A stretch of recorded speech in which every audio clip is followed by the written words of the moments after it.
Bonjour et bienvenue dans GDL toujours avec la présentation de l'architecture.net présentée par Case Shawi, moi en l'occurrence. Aujourd'hui, on va vous présenter un exemple d'architecture qui est l'architecture Onion avec le framework .NET 6. Donc là, on va juste vous faire une petite présentation avec le développement d'une partie. Donc on ne va pas faire toute la partie parce que les vidéos deviennent trop longues et puis après, donc ça va vous faire trop, donc on vous présente juste une partie et puis après le reste c'est dans une autre vidéo. Donc là, un focus, hein, souvenez-vous que de tout ce qu'on avait dit sur la partie architecture Onion, donc c'est une couche centrique domaine, puis après la couche data, puis après la couche du logique métier, puis la couche de présentation. Donc là, c'est le schéma architectural de la solution en tout, la solution qu'on compte mettre en place. Donc ici, c'est les microservices et nous, on va partir sur ce microservice. Ce microservice contenant une API plus SQL Server comme base de données. Donc là, vous allez créer une solution. Moi, je l'ai appelé .NET Architecture Démo. Catalogue, et catalogue, c'est pour dire que c'est le microservice catalogue mentionné à ce niveau-là, mentionné ici. Donc là, ça va être catalogue. Et puis après, si vous, si vous aurez, en fait, si vous voulez racheter d'autres services, donc ça sera alors un autre dossier. Donc à chaque fois que vous rachetez un service, c'est un dossier à part. Par exemple, pour catalogue, comptabilité, etc., etc. Donc ici, dans le dossier catalogue, c'est le microservice catalogue qui va gérer toute la logique catalogue, qui va du domain jusqu'au data, service et API. Dans ce qui suit, on va vous montrer juste les deux couches, en fait, domain et data. Et puis dans une autre vidéo, on vous présentera le reste. Donc je continue en fait ici, c'est juste après vous pouvez mettre des arrêts sur vous pouvez arrêter les vidéos et voir si il y a des détails qui vous intéressent plus. Donc là, vous pouvez arrêter les vidéos. Donc ça, c'est juste une création de comment créer les projets, les web API, les bibliothèques, etc. Donc je vous mettrai un petit focus après lors de ma réalisation, de ma création directement sur Visual Studio. Donc là, c'est les frameworks en fait là qu'on installe. Ici, moi, j'ai mis donc Design, Microsoft Identity Framework Design, donc c'est sur le projet API. Et sur le projet Data, on va installer tous ces trois. Donc ces trois, c'est vrai que Tools, ça va contenir la partie qui nous intéresse, mais aussi, ça va contenir d'autres parties aussi. Donc pour nous, on va installer ces trois packages, donc Microsoft Entity Core, Microsoft Entity Framework Core SQL, SQL Server puisqu'on est sur la base SQL Server, et bien sûr, donc les Entity Framework Core Tools. Là, on va partir sur un modèle de base de données qui va contenir juste produit et catégorie. Et vu la relation entité-association entre le produit et une catégorie, donc un produit peut appartenir à une seule catégorie, par contre une catégorie pourrait avoir plusieurs produits. Donc d'où la relation du N 1N, en partant bien sûr du produit, donc c'est ce qu'on appelle le one-to-many. Donc tout ça, moi je vous invite à vous référer à la documentation de la modélisation YAML, comme ça vous comprendrez beaucoup plus. Là, puisque c'est du one-to-many, donc il y aurait une migration de clés étrangères du N vers le one. Donc, c'est-à-dire que une migration de clés étrangères, il va avoir lieu du catégorie vers product. Donc, c'est pour ça qu'on aura la clé étrangère de catégorie dans la table product. Si je passe, donc là c'est une vue globale sur les dossiers qu'on pourrait créer avec les services, avec les classes de services et tout. Par la suite, donc là on va vous présenter domain, dans domain ce qu'il y a en détail. Ici c'est la couche domain. Donc voici ce qu'il y a dans domain. On va créer ces classes dans domain. Ces classes, puis après on va venir dans data pour créer le différent. En fait, là, le reste de toutes ces classes. Donc là, je vais commencer. En fait, hop, donc, dans le catalogue, je vais créer un projet. Donc, c'est un projet API. Donc là, je peux faire ici API. Donc, il va sortir le framework donc, pour la création d'API. Donc là, je vais l'appeler catalogue.api. Et dans catalogue.api, bien sûr, je vais le mettre dans source catalogue. Je vais sélectionner dossier, puis après, je vais faire suivant. .NET Core, donc là je vais partir sur .NET 6, donc j'ai toujours le mot Core, mais ça n'existe pas le Core, hein, donc c'est à partir de la version 5, donc on a perdu le mot Core, donc ça on ne peut pas dire Core, donc c'est .NET 5, 6, etc. Donc là je ne vais pas partir sur du HTTPS, donc là c'est pour les SSL. Là, bien sûr pour le Docker, on ne va pas avoir un fichier Docker qui permettrait de déployer l'application sur le Docker. Là, je vais avoir l'Open ID en fait là pour le Swagger. OK, donc je dis oui et c'est bon. Donc là, j'ai mon API qui est créé. Donc par la suite, je vais avoir ajouté, donc là, je vais avoir un nouveau projet. Ce nouveau projet, c'est une bibliothèque de classe que je vais appeler, donc c'est une bibliothèque de classe, bien sûr, que j'ai appelé catalogue.domain. Domain. Catalogue.domain, je vais bien sûr le mettre sous le même dossier catalogue, c'est toujours sous catalogue. Et puis, je vais dire suivant, c'est toujours framework 6, et puis net 6, et puis OK. Donc là, je vais rajouter un nouveau projet bibliothèque aussi qui va porter le nom data. Donc c'est catalogue data. Donc catalogue data. Et quand on va venir le mettre ici toujours dans le même dossier, donc, suivant est créé. Et il reste un dernier projet, c'est le projet de la logique métier, c'est ce qu'on va appeler catalogue.service, tout court. Catalogue.service, et toujours bien sûr, on va venir sélectionner ici catalogue, voilà, pour le mettre dans le même dossier. OK. Donc maintenant qu'on a tous les projets de créer, donc là je vais fermer tout ça. On va venir ici dans Data. Plutôt, on va commencer par Domain. Domain, on va revenir sur là où on était, dans Domain, et on va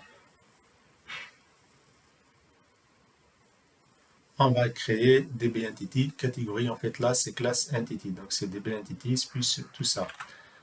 Donc, ici, on va venir créer un dossier, donc là un dossier qu'on va appeler DB Entities. DB Entities, pour nous c'est, on va créer une classe qui s'appelle Base Entity, Base Entity, donc là je vais l'appeler Entity Base, c'est la classe de base qui va servir pour les entités. Et là, je vais rajouter une entity qu'on a ou qu'on venait de définir pour les products et catégories, si vous vous rappelez toujours. Donc, product, et puis après, je vais avoir catégorie. Donc, la couche ou la classe catégorie va avoir forcément un lien avec la classe product. Donc là, dans Entity Base, qu'est-ce qu'on va mettre? Dans Entity Base, c'est, comme on avait dit, c'est une classe qui va contenir les paramètres qui seraient de partout dans tous les modèles. C'est les paramètres qui seraient hérités dans tous les modèles. Donc là, je vais public, voilà, je vais print par exemple par ID. Donc, je vais appeler ID et là je peux faire donc les getters et les setters. Donc après je vais rajouter une date de création, une date de création et une date d'update par exemple. C'est ce qu'on va prévoir d'ailleurs. Et puis de ces dates là, 2 secondes. Donc pour faire vite, moi je vais vous les coller directement et puis après pour vous, vous aurez qu'à suivre mes vidéos et puis après pour pouvoir les reprendre. Puisque cette classe, on va y hériter et on va devoir en fait, là, c'est pas la peine qu'on redéfinit tous les membres. Ben là, ici, on va rajouter le mot abstract pour dire que notre classe, ça va être abstraite. C'est une classe abstraite. Et là, bien sûr, ça va être public. Public, et on va voir pourquoi c'est public. Parce que son utilité, elle n'est pas utile que ici, mais après, on va voir que dans une phase, dans la configuration, dans la couche domaine, on va avoir besoin de cette classe. C'est pour ça qu'on ne la met pas internal, parce que l'internal, ça met juste en fait un accès côté namespace. C'est tout. Donc là, on peut dire qu'on a défini l'entity base. Donc là, on va définir les modules, les modules qui vont arrêter de base. Donc les modules ici pour product par exemple, ça doit être bien sûr toujours product en fait public. Donc là c'est avec l'accès public et puis après donc ça doit arrêter de entity, c'est entity base. Hop, entity base et là hop, je vais avoir donc name, description, etc. etc. Donc là, product catégorie, j'ai mis catégorie, mais ça va continuer en product catégorie, mais pour l'instant, je vais la commenter. Donc on va passer pour faire pareil avec catégorie, c'est donc public. Et là, après catégorie, elle doit toujours hériter comme product de entity base, puis après, hop, donc là, je vais avoir toujours la description, mais sauf sans ça. Donc là, maintenant qu'on a défini catégorie, on va revenir sur product et on va décommenter cette partie puisque c'est de l'entity et ce modèle-là, ça va servir après comme une entity qu'on va récupérer via Entity Framework. C'est pour ça qu'on crée aussi Product Entity avec. Donc, une fois que tout est bien créé, on va venir ici définir ce qu'on appelle les interfaces, les contrats de données pour les repos. Donc là, on va créer ici un dossier qui va s'appeler ici Interfaces. Donc, ce dossier va contenir donc cette classe, je ne vais pas me servir, donc du coup, on va la dégager. Puis après, dans Interfaces, on va rajouter une classe là qui va s'appeler Product Repository. Donc, comme j'ai expliqué exactement dans les diapos que je vous ai montré, c'est exactement la même architecture que j'ai. Et là, ça doit être bien sûr public, puisque là, on parle du couplage faible et que les différentes couches vont, par exemple, la couche du service va accéder à cette couche par le biais de cette interface. Et là, c'est pas une classe. Donc là, ce qu'on fait, c'est une interface. Donc là, j'ai fait exprès pour vous montrer que on passe ici un contrat de service. On passe en fait un contrat de service, une déclaration et pas une classe. Donc là, ça va être une interface alors. Donc là, on la met sous forme on la transforme en une interface. Cette interface, elle doit être publique. Et publique, ici, elle doit garder, bien sûr, ici, elle doit avoir une méthode ou la déclaration de la méthode. Donc, la déclaration ici, on va venir définir une méthode là. C'est cette méthode-là. C'est la méthode juste pour dire que getProduct, on récupère des produits. Donc là, si je fais donc là, on voit que ça gueule. Pourquoi? Donc là, doit déclarer encore. Voilà. Donc, puisqu'ici, on a oublié de mettre interface. Donc là, c'est une interface qu'on définit et ça définit juste le contrat de service pour les repositories qui seront définis dans la couche data. Donc là, on peut dire qu'on a fini avec la couche domain. On va passer à la couche data. Donc, on va fermer tout ça juste par après, voilà, donc on va fermer tout, c'est tout, donc ok tout.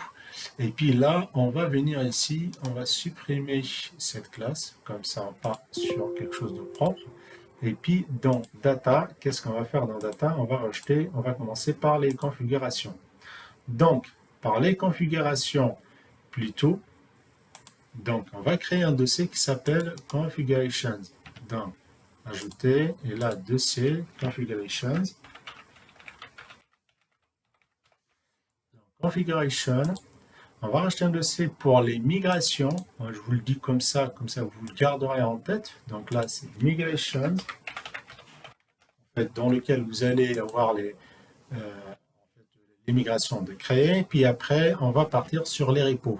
Les repos, on pourrait également, dans notre cas, utiliser, puisqu'on va utiliser qu'un seul repo, mais donc on pourrait ne pas utiliser un dossier, mais dans des cas, dans la plupart des cas, on va quand même, on est obligé de créer un dossier comme ça, voilà, c'est pour mieux organiser.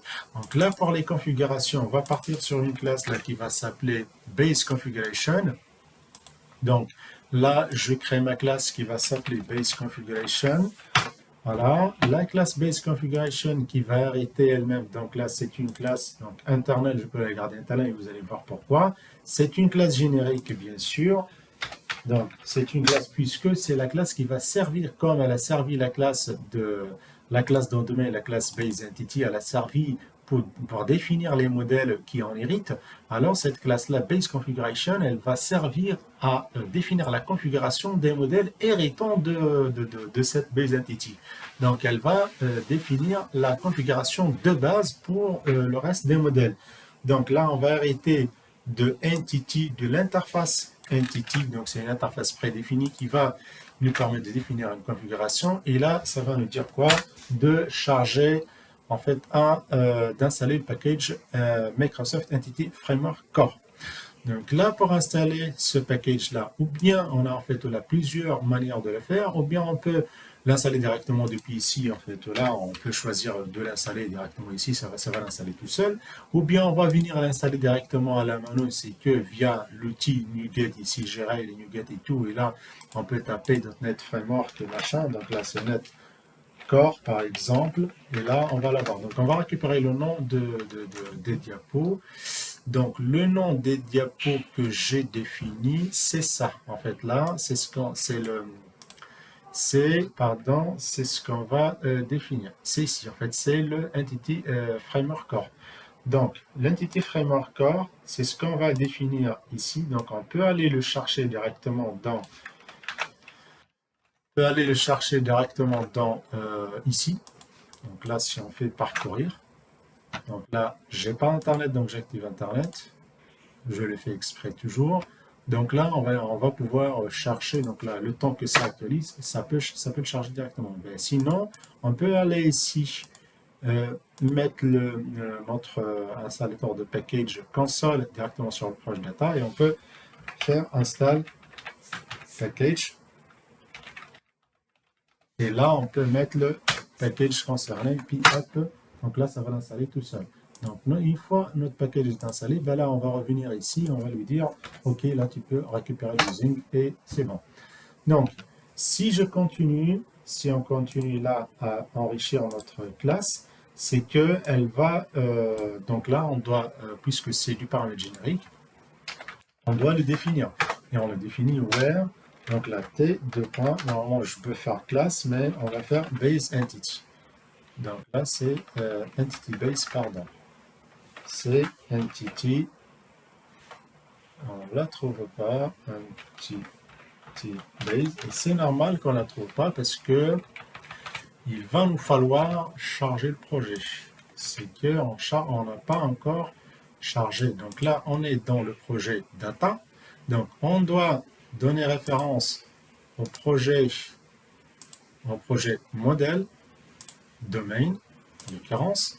Donc là, domaine, on va lui dire OK. Et là, en faisant ça, donc là, je peux faire auto-charger aussi. Donc là, le entity base, il va la reconnaître tout de suite. Donc là, il va faire son using et tout. Donc là, ici, il va me dire que cette interface-là, il faut l'implémenter. On va lui dire OK, monsieur.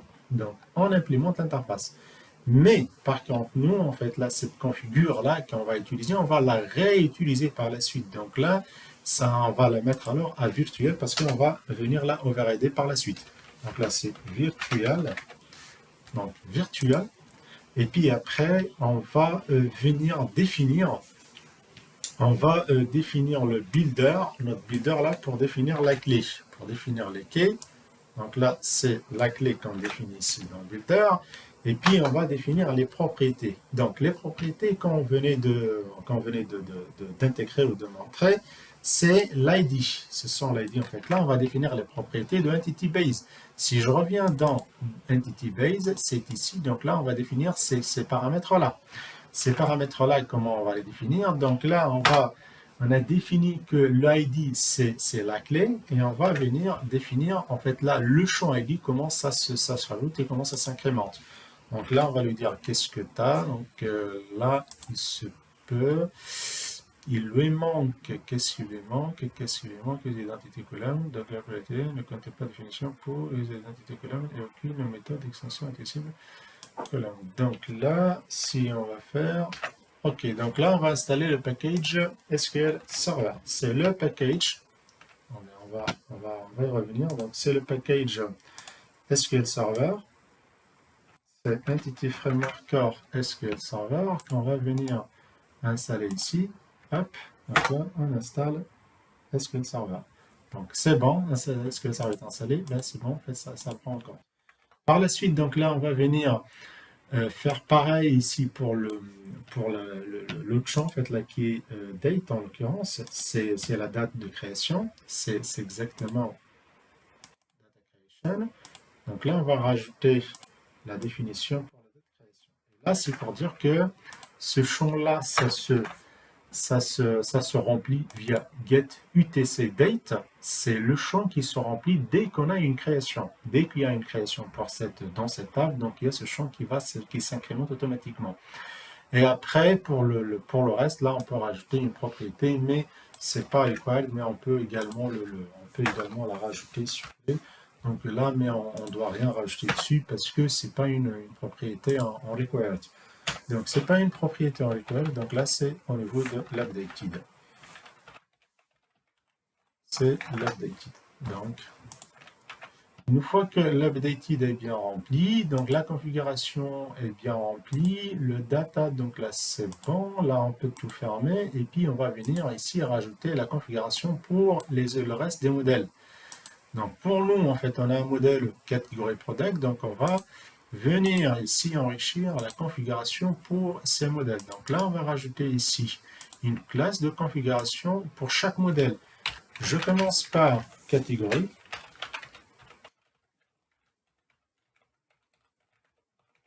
Catégorie configuration. Catégorie configuration. Qu'est-ce qu'il y a dans catégorie configuration? Ça va contenir les éléments. Déjà, elle doit peut-être elle peut garder, donc elle peut rester en fait en internal, mais elle doit arrêter de base configuration. Elle doit arrêter de base configuration de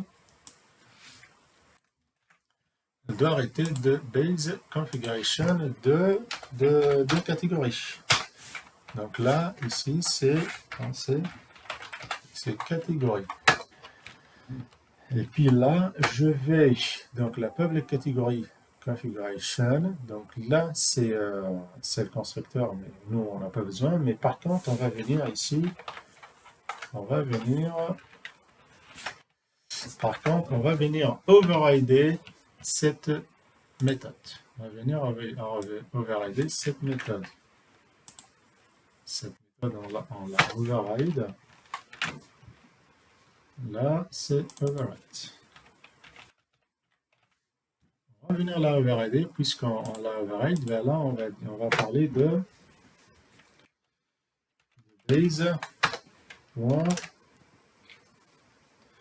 base.configure. Bon, ça doit le proposer directement, ça ne pose pas, c'est pas grave. Donc là, on fait appel à base builder. Ah oui, c'est normal qu'il ne m'a pas proposé ici. Donc là, on doit voir c'est catégorie. Ok, jusque-là, tout va bien. Tout va bien.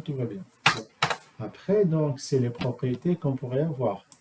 Les propriétés qu'on pourrait avoir, c'est ces propriétés-là. C'est, si je vais dans catégorie, je vais avoir, bien sûr, le name, la description. Et ici, en fait, là, l'updated, je vais le dégager puisque l'updated, déjà, il est calculé et je l'avais déjà défini dans la classe de base.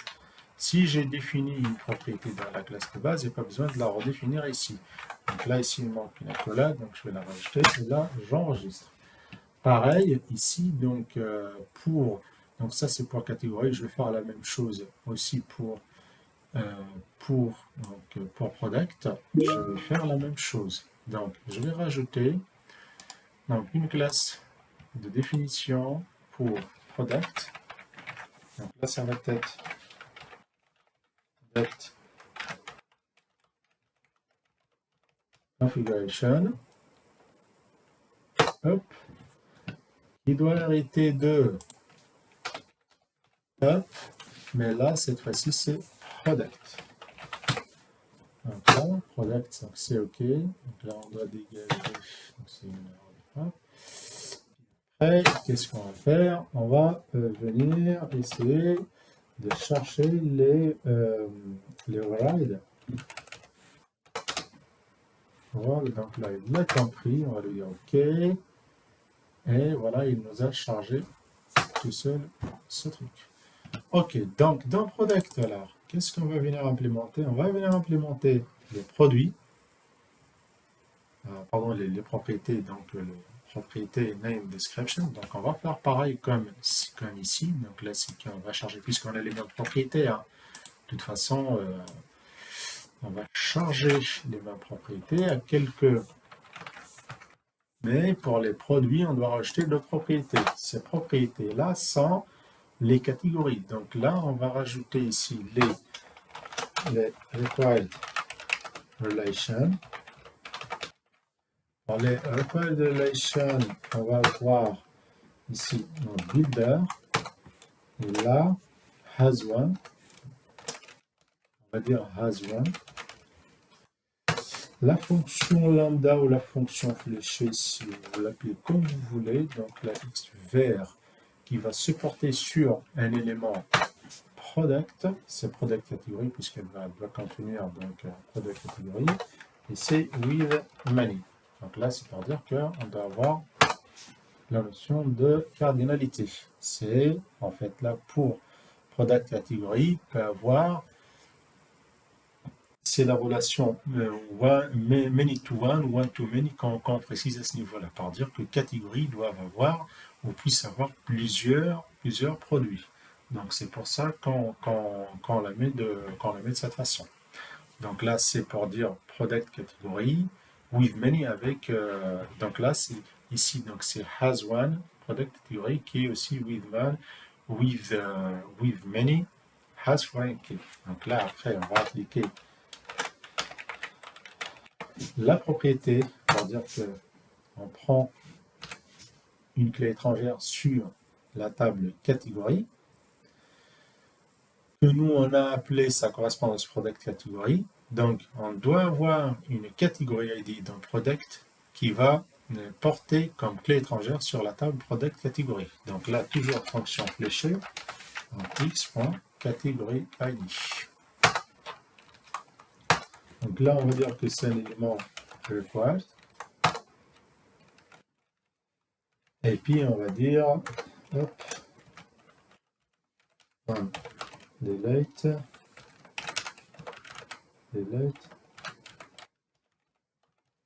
behavior.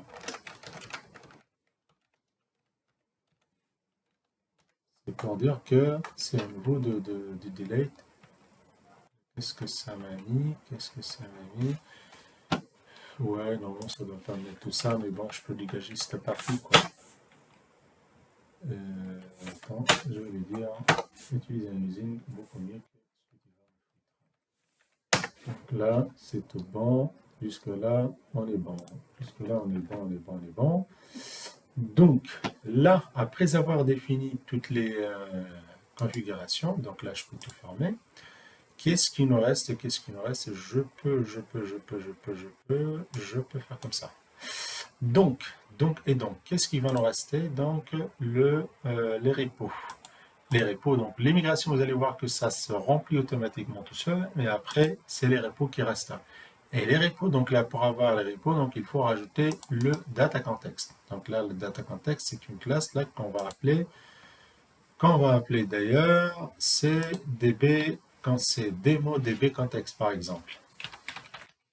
C'est la classe démo DB context. C'est la classe qui va communiquer avec la base. Donc, ici, dans démo DB context, on va hériter de DB context. Donc, de DB context. On va lui dire qu'est-ce qu'il fait. Hop. Et puis, ça va être public, bien sûr, puisque ça va être sollicité par en dehors de ce package de ce namespace. Et c'est tout à fait normal. Donc, par la suite, est-ce qu'il va nous proposer le constructeur? Est-ce qu'il va nous proposer le constructeur? Donc là, si je mets palette, est-ce qu'il va comprendre? Non, il ne va pas comprendre. Donc là, on va rajouter un constructeur. Donc là, c'est le constructeur, on rajoute le T qui lit. Donc là, c'est par des DB context. Voilà. Et après, DB context options qui va se porter comme classe générique sur en fait, démo DB context, options, etc. Donc là, c'est la définition. C'est la définition et après, on va venir définir les tables. Donc là, si je mets les tables, on va créer juste une seule table ensemble et après, pour le reste, donc la table virtuelle, que ces tables, ça pourrait être défini par la suite. Donc là, un db7 générique, bien sûr, sur product et qui va s'appeler product. Et là, les setters getters. Donc là, on a un souci au niveau des products, c'est juste un usine. Hop, on rajoute notre usine. Là, pareil aussi pour catégorie, on va faire pareil. Pour catégorie, on va faire donc ici catégorie et ici c'est catégorie.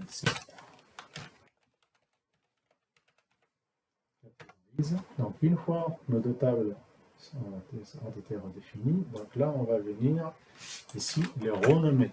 J'aimerais bien renommer les tables juste pour avoir le nom des tables en base comme on le veut. Ici, c'est pour avoir le nom des tables dont les entités après, quand on fait product, donc on ne va pas avoir product alors que nous, on récupère une liste de produits, donc on veut que ce soit product, alors S, donc au pluriel, pareil pour catégorie, mais après aussi, on veut bien avoir un nom très défini, très bien défini dans la base. C'est que ici, moi je précise ici qu'il y a un schéma par défaut, donc le schéma par défaut c'est DBO, mais là moi je vais prendre ici démo, en fait c'est mon nom de schéma propre à moi.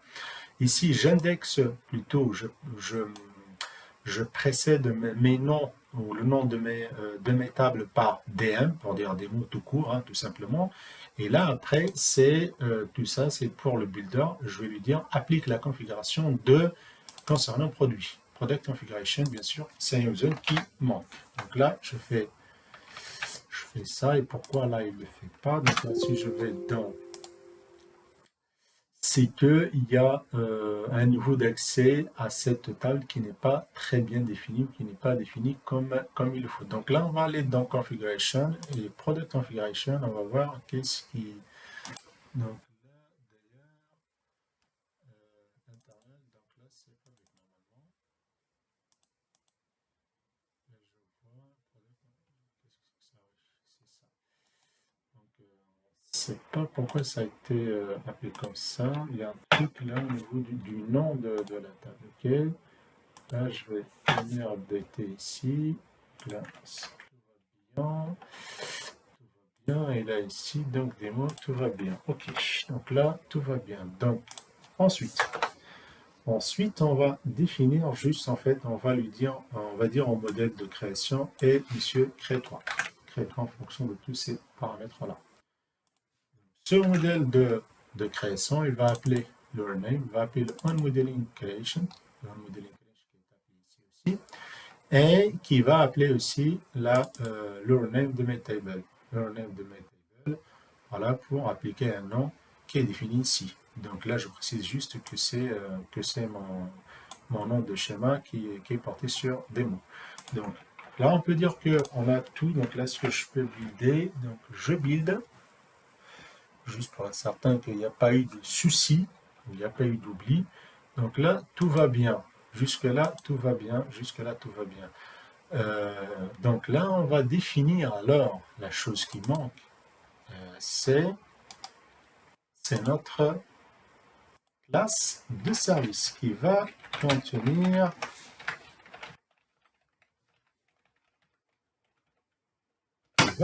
l'implémentation de l'interface définie dans domaine. Donc là, on va juste lui dire que nous, on hérite de cette interface, et là, il va nous obliger de redéfinir, d'implémenter cette interface. Nous, on l'implémente, et bien c'est bon, ça a été implémenté. Et quand on l'implémente, là, on peut lui dire que cette implémentation doit se porter sur. Sur quoi cette implémentation doit se porter, c'est que nous, on va aller chercher comment dirais-je, chercher les produits. Donc là, c'est juste un exemple. Mais déjà, on doit l'avoir en public. Hop. Cette méthode doit définir voilà, un constructeur. Cette classe, pardon, doit définir un constructeur. On va juste, hop, là, on retourne allez hop. Et là, donc là, ça pourrait, donc là, il nous propose un get queryable, mais là, pour l'instant, ce n'est qu'une des évolutions. Nous, on ne va pas partir sur de la queryable. Donc là, on va venir déjà définir notre classe la classe de contexte. Donc c'est protected, read only. Voilà, donc il l'a compris. Non, il n'a pas compris. Il n'a pas compris. Donc là, c'est démo dd context. Donc là, on va appeler par exemple dd context. Cette classe de démo dd context qui va bien sûr être paramètre d'entrée ici, c'est pour définir est-ce qu'il comprend ou pas, monsieur? Voilà, il comprend tout à fait bien et nickel. Donc là, dans mon constructeur de product repository, j'ai initié tout ça. J'ai initié ma DB context. Donc là, je vais devoir alors faire des appels. Donc là, je vais dire que une variable, donc la var, product égale, donc là, est-ce qu'il comprend comme un grand ou pas?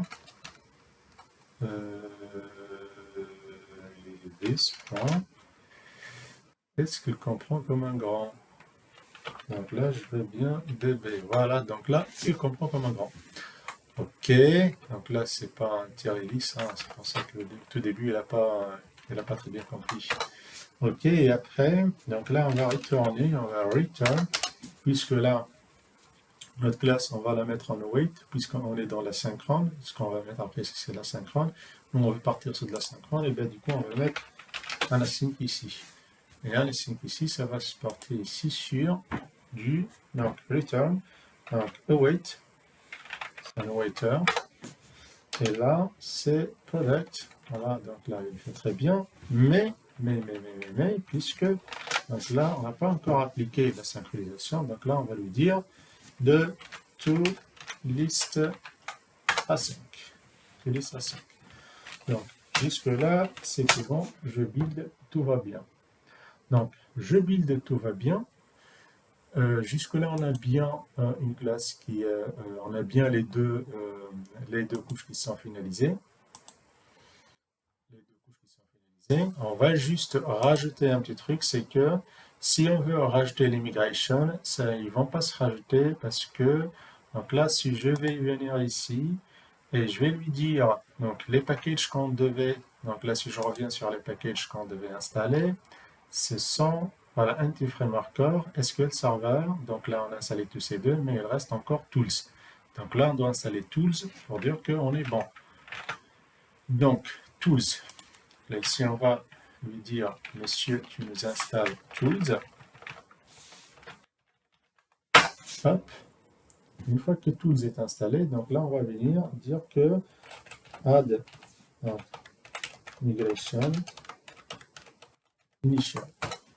Donc là, on ajoute l'immigration. Donc, qu'est-ce qu'il nous dit? C'est que le projet Start doit contenir ce package. On va le prendre tel qu'il est. On va venir dans le projet API et on va faire pareil. Donc là, install package.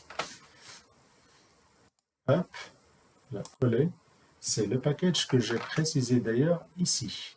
C'est exactement ce package. Donc là, je vais lui dire OK. Et bien sûr, on doit le mettre bien, cet install dans le package API.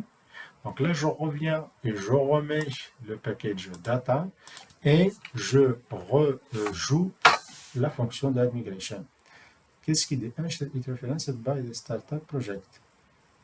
Voilà. Donc là, il me dit que catalogue data, il n'est pas référencé par le projet API. Donc là, on va fermer tout ça, comme ça on n'aura pas de confusion. Et on va venir ici, on va venir dire à monsieur ce projet-là de rajouter la référence sur le projet. Donc là, ajouter un projet de référence, on va lui dire de rajouter domaine. Sinon, pour lui, il veut que ça soit du data. Donc là, on va lui dire de rajouter data. Il doit rajouter domaine parce qu'on n'en aura pas besoin par la suite. OK. Là, si je refais, je rejoue, allez hop, ça vient d'une configuration manquante sur le projet API. Donc on va voir après quand on rajoutera la configuration que tout se remettra dans l'ordre. Donc là je vais rajouter ici le dossier interfaces. Dans interfaces, je vais rajouter la classe de service pour les en fait c'est la classe le contrat de service pour la couche de service. Je vais appeler interface I product service. C'est la product service. Donc là, je vais la mettre en public pour la simple raison que les couches communiquent entre elles par le biais des interfaces ou des contrats de service qu'on appelle interface. Donc là, on doit le mettre en public. Et là, on va créer notre méthode ici. Task, c'est un service qu'on va créer. Donc là, via IEnumerables de product. C'est notre produit. C'est produit du domaine. Voilà. Et là, on va l'appeler get product. Get product. Hop. Cette méthode, ce service qui sera redéfini par la suite dans la méthode, dans la classe de service qui va implémenter le contrat de service, la classe de service que je vais créer, que je vais créer à la tête à la tête de projet. Donc tout ça, ce ne fait qu'une pratique, une bonne pratique de ma part. Vous pouvez aussi, il y en a pas mal qui l'utilisent, il y en a pas mal qui fait pareil, mais vous pouvez quand même avoir votre manière d'architecturer votre application. Je veux dire, architecturer, c'est d'organiser. Pour vous, vous aurez pu créer des dossiers, par exemple, concrètes, pas concrètes et abstracts, ou des dossiers repo par repo, des dossiers interfaces, implémentation, etc. Donc, vous avez le choix de vous organiser comme vous voulez. Donc là, c'est Product Service. Donc, Product Service, là, c'est une classe publique, bien sûr. Et là, on va venir ici implémenter le contrat de service. Le contrat de service qui est bien sûr une interface. C'est l'interface. Donc, l'interface ici, ça va nous dire voilà, de faire des using. Et après, hop, on va implémenter l'interface. L'interface qu'on implémente ici, puisqu'on a les repos qui sont déjà créés. Donc là, on va venir définir les repos donc, dans le constructeur de cette classe elle-même. Donc, définir le constructeur de cette classe, de la classe du repo, définir le constructeur de cette classe en faisant appel, bien sûr, au repo, donc au repo product, c'est pas étudié dans I, product repository, voilà. Et là, on va l'appeler comme ça. On va l'appeler underscore product repository. Et là, on va venir, bien sûr, le CT dans le constructeur. Dans le constructeur, c'est le paramètre qui serait défini depuis la conf. On verra par la suite comment on va le définir. Ce paramètre, il sera, l'instance sera créée depuis la conf dans le projet API. Et puis après, notre service le récupère. Et puis, quand il le récupère, ça sera l'objet qui va servir de partout dans toute la classe du service. Là, je fais juste l'implémentation. Allez, hop, donc tout va bien. Et là, je définis ma méthode. Pour ma méthode ici, mon service, moi, je voudrais bien que ça soit async, asynchrone. Et tant que c'est de l'async, donc là, je vais faire un retour, return un waiter. Donc, je vais racheter le waiter. Et puis, donc là, ça va être, je vais appeler mon repo. Alors, c'est mon repo. Je vais appeler mon repo. Donc là, get product. Tout court. C'est ça. Donc là, j'ai fini avec les interfaces, avec la couche service. Je vais remonter au niveau de la couche API. De la couche API, donc là, j'ai juste une petite remarque, c'est que jusqu'à la version 5, .NET 5, on a eu la séparation au niveau des configurations du builder et de la configuration configure service dans deux fichiers différents. En fait, un fichier dans deux fichiers différents, un fichier startup. Mais là, à partir de la version 7, donc on a perdu ce fichier. En fait, là, par défaut, Visual Studio ne le crée pas. Moi, je suis sur Visual Studio 2022, donc en tout cas, ça ne le crée pas. Et ben, du coup, on peut les créer si vous voulez pour séparer un petit peu voilà, les configurations pour que ça soit plus clair. Et on peut aussi continuer sur un même fichier, c'est juste une manière d'organisation. Donc moi, je vais continuer en l'occurrence sur à rajouter ma conf et alors définir dans ce même fichier programme, mais dans mes prochaines présentations et mes prochaines vidéos, je vais faire gaffe à séparer les fichiers, comme ça vous aurez une organisation plus clean. Donc là, ce fichier, en fait, c'est un fichier qui est créé par défaut, donc il sert comme DTO, comme un objet d'échange par défaut pour le contrôleur, donc là je le dégage, puisque là il ne va pas servir. Et puis aussi pour mon autre contrôleur, donc pour moi, mon contrôleur, ça va s'appeler product. Donc là, je vais le renommer en product controller. Donc product controller, et puis dans product controller, je vais venir ici, donc là, dégager les méthodes, plutôt ici l'action dont je n'ai pas besoin.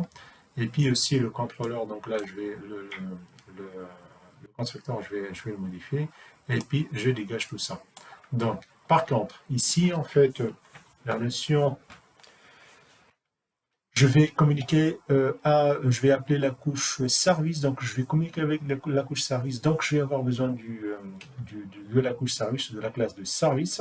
Donc là, en l'occurrence, le contrat de service, puisque là, on parle de l'affaiblissement du couplage entre les couches. Donc là, ça va être private, et là, c'est un product service. Ce product service, on voit que c'est pas que ça n'a pas été implémenté.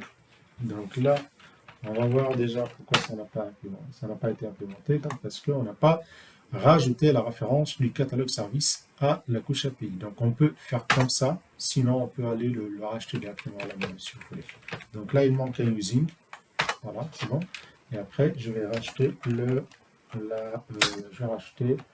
le nom de mon instance. Donc cette instance là, moi je vais l'appeler underscore p, c'est juste une manière toujours d'appeler ou de nommer les instances et les attributs. Et après, vous pouvez quand même avoir votre manière à vous de renommer les objets ou les attributs. Donc moi, c'est ma manière, c'est plus pratique, j'utilise tout le temps, donc ça va très bien. Et puis voilà. Donc là, c'est par défaut, il me le propose. Donc là, je lui dis, ok, je suis preneur. Donc là, je vais créer mon service, ou plutôt mon action. Donc c'est un service que je vais créer qui va porter sur les produits plutôt. Donc c'est comme il le précise mon contrôleur. Donc là, je vais partir sur HTTP GET, pardon. Et là, je vais nommer, donc je vais dire que ça va se nommer donc, name, je vais l'appeler product, puisque là, je récupère tous les produits. Hein. Bon, product. Donc là, je vais dire pareil. Donc là, moi, je vais partir plutôt sur de la sync, déjà, et du task, et de l'action result.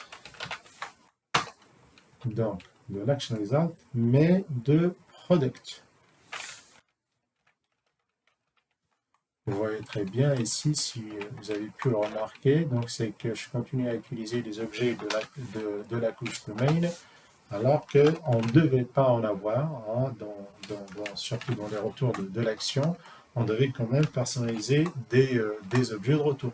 Ces objets de retour, on les appelle aussi DTO, que ce soit pour les retours ou pour la récupération, ce sont des DTO, et c'est Data Transfer Object, donc ce sont les objets de transfert de données, c'est comme leur nom l'indique, mais dans notre cas, on va pas le mettre en place puisque c'est un automapper, donc on le mettre en place plus tard.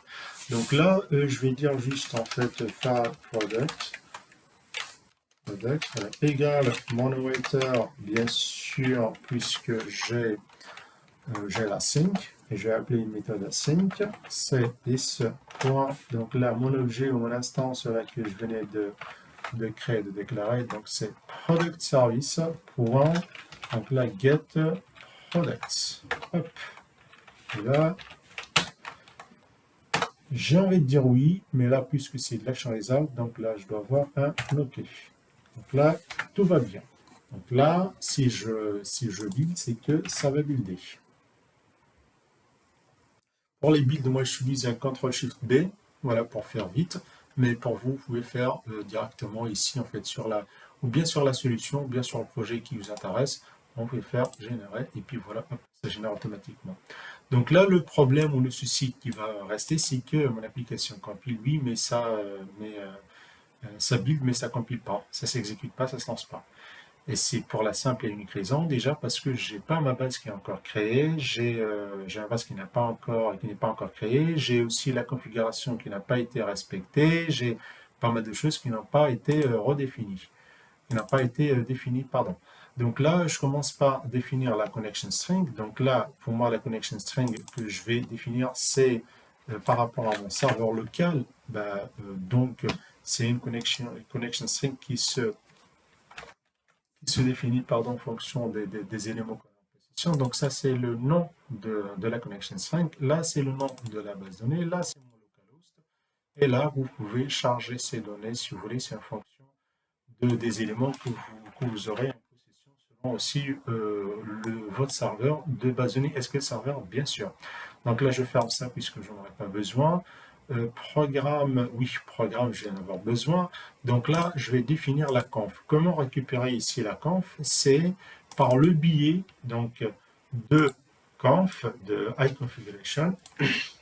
Faites-moi, puisque on est en train de mettre la conf dans le programme, donc là, je vais faire comme ça, je vais essayer de faire un peu vite, mais après, il y a d'autres manières plus propres de définir les configurations, de les injecter directement dans un constructeur de configure service qui va définir la configuration qui prend comme paramètre configuration et qui nous définit le terme configuration qu'on utilisera même dans les différentes, dans une couche, par exemple dans la couche contrôleur si on a besoin. Donc là, app settings, c'est pour dire qu'on va récupérer les paramètres du fichier app settings. Mais nous, on les a bien mis ici dans app settings développement, et bien du coup, on va les récupérer d'ici. Donc on va lui dire, monsieur, tu vas nous récupérer les paramètres de configuration à partir de ce fichier. Donc là, tout va bien. Là, on va lui dire notre connection string, on va récupérer la connection string pour pouvoir définir l'injection ou la pool d'injection par la suite. Donc là, on va lui dire, hop, là, tu récupères la connection string qui s'appelle demo database qui est défini ici. Une fois notre connection string est récupérée, ben là, on injecte le DB context dans la pool de on l'injecte dans la pool. Donc là, je ne sais pas si j'ai bien fait, ok, donc c'est peut-être pas très lisible, voilà, c'est comme ça. Et puis, il va manquer un seul truc, c'est les register service. Les register service, donc là où on va définir l'injection de dépendance. L'injection de dépendance, c'est en fonction des différents paramètres, si c'est add scope, add transit ou add singleton. Mais pour nous, on va partir plutôt sur du add scope. On vous définira plus tard ce que ça veut dire, voilà, tous ces types d'injections qui sont portés par notre application, qui sont permises par du .NET.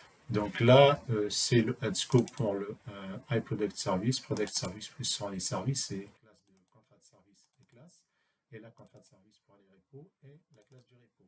Donc là, on peut dire qu'on a tout mis en place pour la configuration, mais il manque juste un petit truc, c'est au niveau du compile. Donc là, moi aussi, en fait, là, je vais partir sur du navigateur web, voilà, du Edge, ok, c'est bon, mais je vais bien plutôt partir à personnaliser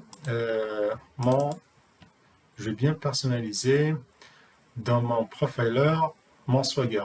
Donc là, le lancement de mon Swagger qui est, je ne sais pas si je l'ai ici, non, je dois l'avoir ici. Hein. Voilà, c'est ici, donc j'ai un peu mal. Donc ici 5000, je vais mettre 5000, je vais mettre, si vous voulez d'ailleurs, hein, donc ça n'a pas trop d'importance, mais ça aurait une autre importance, c'est que quand vous aurez différents microservices, 2, 3, 5, 6, donc là, vous avez intérêt à définir une règle d'attribution des ports pour chaque URL. Donc, en fait, ça va être 5001, 5002, 5003 au lieu de 5009, je sais pas quoi. Alors là, comme ça va vous perdre beaucoup plus que ça va vous guider. Donc là, je vais tout fermer et je vais revenir. Donc là, il ne faut pas oublier que notre base n'a pas encore été créée et qu'au moment où on a tenté de créer des migrations, les migrations qui vont se rajouter à ce niveau-là, dans ce dossier-là, on a eu ce message d'erreur. Maintenant qu'on a finalisé notre configuration, on va tenter de relancer la même commande, c'est add migration initial. Donc là, on va voir hop, que ça passe et que ça se crée rapidement. Donc ici dans migration, on a vu que c'est deux fichiers qui ont été créés, donc je ferme toujours ça. Et puis moi, je vais passer alors à, comme on a fait add migration initial, donc là on va faire update database, c'est simple. Database. Allez hop.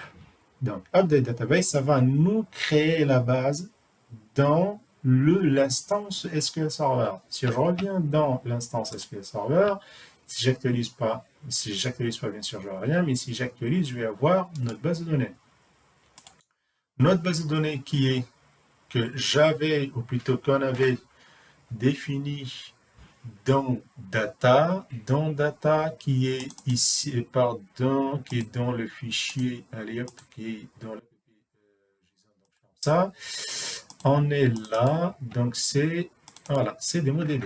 Donc dans DemoDB, je vais venir voir, voilà, DemoDB, c'est bien, tout va bien, et là j'ai mes tables, et là mes tables, je vais avoir catégorie, donc là je vais éditer pour avoir, par exemple, ici, test categ. Et là, je vais avoir description categ, par exemple. Categ. Et là, je vais avoir, par exemple, 23 02 2023. Et là aussi, je vais voir aussi pareil 23/02/2023. Donc là, je vais dire OK. Donc là, j'ai catég 1, BD 1 et là, je passe à product là pour en fait là faire la même chose. Donc là, c'est test prod et là, je passe à description prod. C'est desk prod et puis je vais voir bien sûr. Ici, le 1, c'est la catégorie ID, c'est catégorie ID. Et puis là, je vais voir donc pareil 23/02/2023. Et là, je vais avoir aussi pareil la même chose, c'est 23/02 et 2023.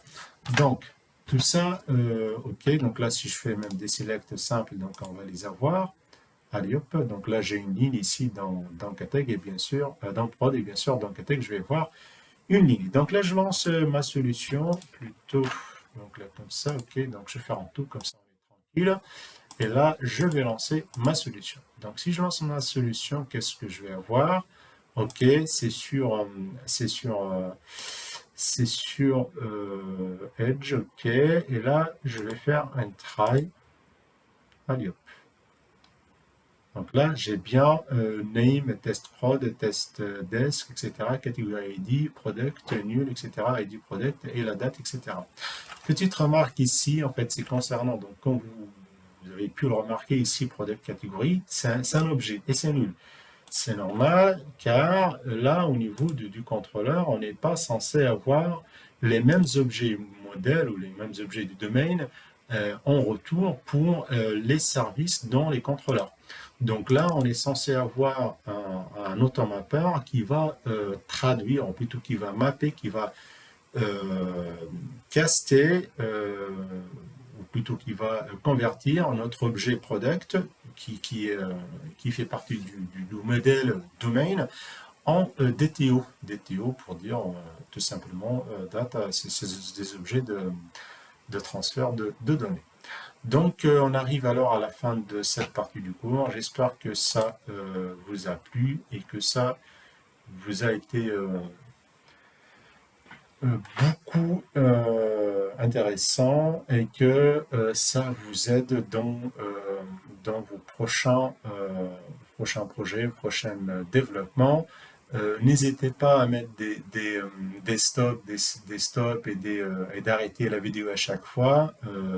Au moment où vous voulez, où vous aimeriez refaire la partie ou comprendre de quoi il s'agit ou refaire une action mais essayez de suivre la vidéo, refaire la même chose, appliquer les mêmes actions et vous allez voir qu'au final vous allez arriver au même résultat que moi et que au fur et à mesure et que avec les vidéos à venir vous allez voir que vous serez capable de bien appliquer de bien créer une solution de A à Z qui repose sur les dernières, on va dire, nouveautés du .NET et de Microsoft également. Je vous remercie alors à la suite et à la fin de cette vidéo et je vous dis merci bien et à la prochaine. Au revoir.